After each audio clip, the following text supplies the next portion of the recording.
Welcome, everyone. We're diving into The Soul of Money today, a book you all suggested, and I have to say, the title really grabbed my attention. We're going to explore how our relationship with money shapes our lives and delve into Lynne Twist's take on wealth and poverty. Yeah, it's a fascinating topic. Lynne Twist, for those who don't know, is a global activist. She's dedicated her life to ending world hunger. And in this book, she goes beyond, I think, typical financial advice. It's more about rethinking our beliefs about money. I'm particularly drawn to this idea of scarcity that she talks about. Yeah. We hear about scarcity in economics, but Lynne seems to approach it from a personal angle. Right. She argues that scarcity is often a lie. It's more of a mindset, than actual reality. One story she tells that really stuck with me is about this wealthy Indian philanthropist, Ramkrishna Bajaj, who literally stepped over beggars on the street. He was giving money away and still operating from this place of scarcity. Wow, it's like he couldn't see the abundance that was already there. And it makes you think, could we all be struggling with that scarcity mindset? Oh, absolutely. I think scarcity impacts everyone, regardless of income. It's not just about lack of resources. It's a lens that distorts our perception and leads to irrational decisions, like hoarding resources, chasing more, never feeling satisfied. So then, what's the antidote? Lynn talks about sufficiency, but what does that look like in real life? Sufficiency is about recognizing that there are enough resources for everyone. It's about shifting from competition to collaboration. It's like, remember that Buckminster Fuller concept of a you and me world? We work together, use what we have, and everyone benefits. It reminds me of that story in the book about the women in that desert village. They dug a well despite everyone telling them it was impossible. They had this belief that the water was there, and they completely transformed their community. Right. And that's sufficiency in action. It's about recognizing and utilizing existing resources rather than focusing on what's missing. What struck you about that story? I think it shows that when we move past fear and collaborate, we can be incredibly resourceful. Exactly. So we're seeing how this idea of sufficiency impacts our mindset, but it also leads to thinking about how we use our resources. And that brings us to Lynn's concept of committed philanthropy. This is where she really challenges traditional ideas about charity, doesn't she? Yeah, Lynn differentiates between charity and philanthropy. It's all about the intention behind giving. She contrasts a $50,000 check from a CEO, riddled with guilt, with a $50 donation from a woman, Gertrude, who had very little to give. And even though that CEO's donation was huge, it felt transactional, almost like easing their conscience. But Gertrude's gift, it had so much soul, so much purpose behind it. Makes you think about the true impact of giving. It's not just about the amount, but the energy behind it. Exactly. And that's committed philanthropy. Aligning your resources with your values, giving a reflection of your soul's purpose. You can do that no matter your financial situation. So how do we move from just giving to that deeper, committed philanthropy? It starts with being aware, right? Knowing the difference between giving out of obligation versus genuine generosity, and then aligning your giving with your values, finding causes that resonate with you. Lynn also highlights appreciation as a tool for transformation. How does that fit in here? Appreciation is about shifting our focus from what we lack to what we have. It's cultivating gratitude for the resources, the opportunities we already have. It connects to that idea of appreciative inquiry, focusing on building from strengths, not dwelling on problems. Like the story she tells about Audrey, the single mother who was struggling. She felt so lost, but when she started focusing on what she appreciated, things began to change. Right. It's amazing how appreciation, even in tough times, can lead to positive change. It's like recognizing that abundance already exists. Absolutely. It's about acknowledging that inner strength and the resources we have. Even something like taking this deep dive together is something I appreciate. I agree. And it's a reminder that engaging with new ideas, new perspectives, is a form of abundance in itself. Which leads us to another key aspect of the soul of money collaboration. Lynn's view on nature, challenging that whole survival of the fittest idea, really stood out to me. She talks about how much collaboration exists in the natural world, like those symbiotic relationships in the rainforest, animals working together. It makes you wonder why we view human society as so competitive, right? Right. It's like we've bought into this survival of the fittest mentality when, in reality, collaboration might be the true law of the jungle, wouldn't you say? Absolutely. By working together, sharing resources and talents, we create a more fulfilling world. And that brings us to another crucial piece, conversation. I'm curious about that. How does conversation fit into our relationship with money? Lynn argues that the media narratives, even the conversations we have, they shape our perceptions, our spending habits. Like think about after 9/11. First, there was this outpouring of generosity, and then the conversation shifted to consumerism as the solution. It's interesting how those conversations can either create scarcity or promote abundance. So how do we become more aware of those messages? Start by paying attention. Notice the conversations you're in, the media you consume. Are they feeding a sense of lack or possibility? And think about your own conversations about money. Are they open and honest? It's true. Talking about money can feel so uncomfortable, like we're not supposed to. And that silence just perpetuates those limiting beliefs, right? Keeps us from having those conversations that lead to growth. And on the topic of transformation, I loved Lynn's metaphor of the caterpillar and the butterfly, how she suggests that even negative events, like corporate scandals or economic crises, can lead to positive change. It's a powerful image, right?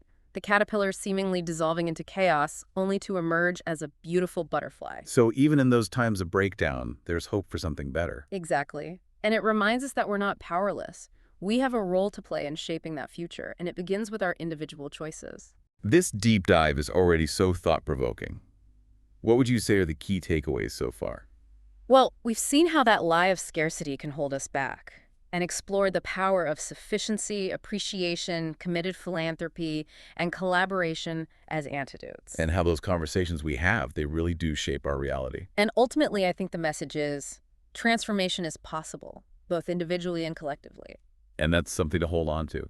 I'm looking forward to hearing more about how those ideas play out. Me too. There's so much more to uncover. One thing that stuck with me is how Lynn emphasizes our own choices. Even within these big systems she's talking about, it can feel overwhelming thinking about global issues. But she reminds us we can all make a difference. It's empowering, isn't it? We're not just stuck in this money culture. We can actually shape our relationship with it. And awareness is the first step. And that means examining those beliefs we might have about money without even realizing it. Lynn calls them scarcity life sentences. What are some examples? Think about those messages you heard growing up, right? Like, money doesn't grow on trees, or we can't afford that. It's well-intentioned, but it can instill that scarcity feeling that sticks with you. So how do we challenge those beliefs? They feel so ingrained. Lynn talks about her own struggle with it, being uncomfortable, asking for money, even when she was working so hard for others. It's like she didn't believe her work deserved to be paid for. That's so relatable. I think a lot of us struggle with feeling worthy of abundance in different areas of life. What was her turning point? It took conscious effort to reframe that belief. She had to really confront those messages, change the story she was telling herself about money and worthiness. It seems like the book is full of these inspiring stories of people breaking free from that scarcity mindset. Are there any that stand out to you? The story of Paul Dolan, CEO of Fetzer Vineyards, is a good one. He took his company from conventional winemaking to a model of sustainability and social responsibility.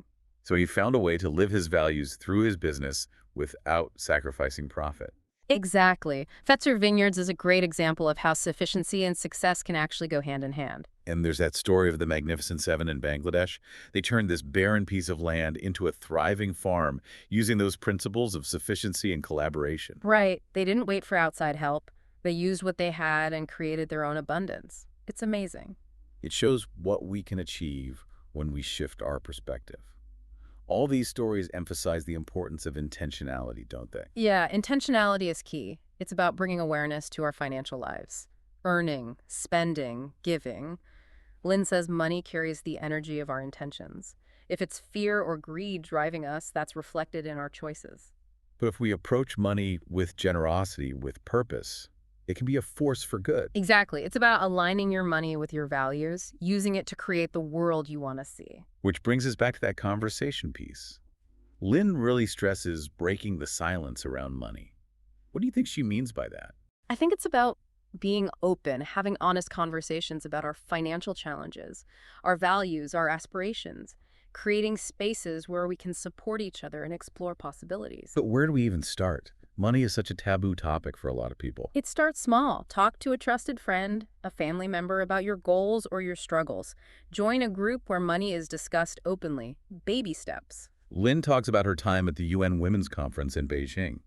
She saw how powerful it was for women to come together sharing their stories, including financial injustices. And by breaking that silence, they created this collective power, a force for change. It shows how our voices matter and that sharing our experiences can really shift the conversation. This idea of breaking the silence applies to philanthropy, too. There's this myth that it's only for the wealthy. How does Lynn address that? She emphasizes that everyone has something to offer, regardless of how much money they have. It's Yeah. about committed philanthropy, going beyond just writing a check, partnering with others to create change. So, using all our resources, time, skills, our voice, not just our money. Exactly. It's about collaboration, working together to create a world that works for all of us. And that leads us to another big idea in the book: legacy. I'm curious about Lynn's take on legacy. It often feels like it's about what we leave behind after we're gone. Lynn sees it as more than that. It's the impact we have while we're here. She tells this beautiful story about her mother's final days. What was it about? Her mother was reflecting on her life, and one thing she was most proud of was this fundraising campaign she led years ago to build an adoption center. That's a powerful legacy. It's about the lives touched by that act of giving, not just the building itself. Exactly. The children who found homes, the families created, it's that ripple effect. It reminds us that even small acts of generosity can create a legacy that lasts. It speaks to that interconnectedness, doesn't it? Our choices, big and small, they shape the world around us. For sure. Lynn also talks about the challenges of raising kids in a consumer culture. It's tough to teach sufficiency and gratitude when they're constantly bombarded with more is better. It's a struggle many parents face. What does Lynn suggest we do? She gives practical tips, like teaching kids where things come from, the environmental impact, the importance of conscious choices. But she also stresses the importance of leading by example, right? Actions speak louder than words. Absolutely. Create a home where sufficiency is a way of life. And talk to your kids about money openly, honestly. So sharing our values, our choices, and the impact they have. Exactly. Empowering them to become conscious consumers, committed philanthropists, to use their resources wisely and make a difference. Helping them understand that true wealth isn't about material things, but the richness of relationships, experiences, contributing to something bigger. And that's the essence of the soul of money, isn't it? It's recognizing that money is more than just a means of exchange. It reflects our values. It's a tool for creating the world we want. It's about moving past scarcity and embracing abundance within ourselves, our relationships, and the world. It's about aligning our finances with our hearts, our souls, using our resources to create a legacy of generosity, compassion, positive change. And that brings us back to that powerful metaphor of the caterpillar and the butterfly. That metaphor of the caterpillar and the butterfly, it really is striking. Such a vivid image of transformation, isn't it? That even in the midst of breakdown, chaos, something beautiful can emerge. And Lynn suggests that's where we are as a society right now. The old systems, they're crumbling. It can be unsettling to witness, for sure. It can be. But she reminds us that this breakdown, it's necessary for something new to be born. It's like the caterpillar dissolving into this primordial soup. It seems chaotic, but it's actually the raw material for transformation. And Lynn sees those signs, those imaginal cells of a new way of being everywhere.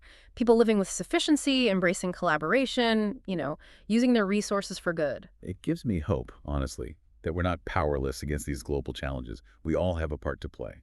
And it starts with our own choices, doesn't it? How we earn money, how we spend it, how we give it. Being mindful of that impact on ourselves, our communities, the whole world. And having those courageous conversations about what truly matters with ourselves and with others. This all comes back to the soul of money, doesn't it? Reclaiming our relationship with money, aligning it with our values, using it as a force for good. Money isn't inherently good or bad, it's a tool, right? We get to choose how we use it. To create a legacy of sufficiency, of generosity, of positive change. What resonated with you about that? Using money as a tool. I think for me, it's the realization that we have more agency than we think. We can feel trapped by the system, but Lynn's message is one of empowerment. We can choose to align our money with what we believe in. As we wrap up this deep dive, I want to thank you for exploring the soul of money with us. It's been quite a journey. It really has. Keep reflecting on your own relationship with money. What beliefs are driving your decisions? Where do you see opportunities to shift from scarcity to sufficiency? From competition to collaboration? Remember, transformation starts with awareness, with those honest conversations, with challenging the status quo. and embracing a new way of being. And as Lynn reminds us, there is enough. We are enough. And together, we can create a world that works for everyone with no one left out. We hope this deep dive has given you some new insights, some inspiration to transform your own relationship with money. Share this episode with anyone who might benefit from it. Until next time, keep diving deep.